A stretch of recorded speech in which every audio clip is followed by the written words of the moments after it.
මද්‍රව්‍ය භාවිතා කරන බස් රියදුරන් සහ කොන්දොස්තරවරුන් ප්‍රථම වරට ශ්‍රී ලංකා ගමනාගමන මණ්ඩලයේ මට්ටක්කුලිය ඩිපෝවට අයත් බස් රියදුරන් සහ කොන්දොස්තරවරුන් මද්‍රව්‍ය භාවිතා කිරීම පරීක්ෂා කිරීම අද උදෑසන සිදු කෙරුණා. නවීන තාක්ෂණයෙන් යුත් ජංගම ද්‍රව්‍ය භාවිතා කිරීම පරීක්ෂා කරන ලද බස් රථයක් සහ වෛද්‍ය කණ්ඩායමක් පැමිණ මෙම පරීක්ෂාව සිදු කළා. මෙම පරීක්ෂාවේදී බස් රථ රියදුරන් සහ කොන්දොස්තරවරුන් දවස් 14කට පෙරද භාවිතා කළ මද්‍රව්‍ය මෙයින් හඳුනාගත හැකියි. ගංජා, අයිස්, බාබුල් යන මද්‍රව්‍ය භාවිතා කිරීමද හඳුනාගත හැකියි. මද්‍රව්‍ය භාවිතා කරපු අය දවස් 14ක් ඇතුළත ඇඟ ඇතුළේ තියෙනවා කියලා තමයි අපි කියන්නේ.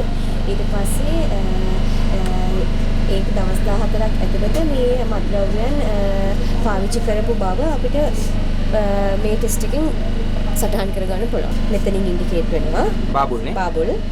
මෙතාමෙටෆීන් කියන්නේ අයිස් වලට. OPI කියලා කියන්නේ හෙරොයින් වලට.